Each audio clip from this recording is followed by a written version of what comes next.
क्यों जल रहा है मणिपुर? मणिपुर में दो महिलाओं के साथ हुई अमानवीय व्यवहार। भीड़ ने महिलाओं को निर्वस्त्र कर सड़क पे घुमाया।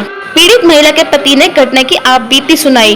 मैंने फौज में 28 साल नौकरी की, कारगिल युद्ध में देश के लिए लड़ाई लड़ी, भारतीय शांति सेना के हिस्सा के रूप में श्रीलंका में भी गया था। 4 मई को सुबह गांव में एक बैठक हुई और फिर हमले शुरू हो गए। उन्होंने चर्च जलाने शुरू कर दिए और फिर घर जलाने लगे।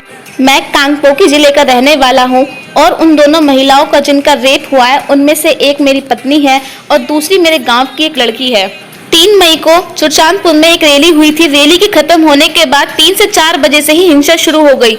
मेरे गांव मैताई और कुकी दोनों समुदाय के रहते हैं। उसी रात को अचानक हम पर हमला हो गया और भीड़ ने घर जलाना शुरू कर दिए। गांव से जान बचाकर भागने के बाद हम लोग पहाड़ी में छिप गए, लेकिन भीड़ के कुछ लोगों ने हमें देख लिया और हमारा पीछा करते हुए वहां पर आए और हमें पकड़ लिया।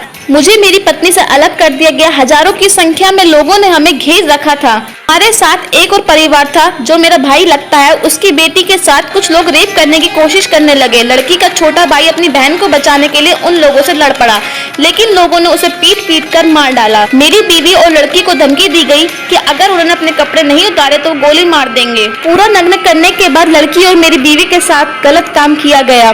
पूरी संपत्ति लूट ली गई। मेरे घर को आग लगा दी। फिर हमें धमकियां दी जा रही थी। हमारी हिम्मत ही नहीं हुई गांव के पास पुलिस में जाने की। हम एक गांव से दूसरे गांव भागते रहे और गांव से काफी दूर जो पुलिस थाना था वहां जाके हमने FIR दर्ज कराया।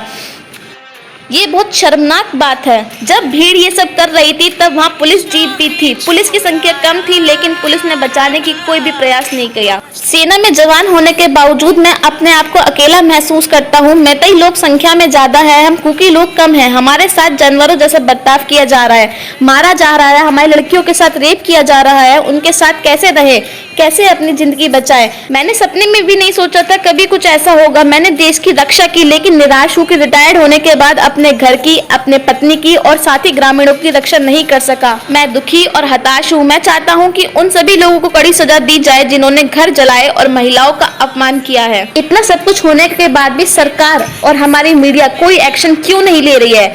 ये पूछता है भारत। हमारी स्त्रियों को कब सुरक्षा और सम्मान मिलेगा? ये पूछता है भारत।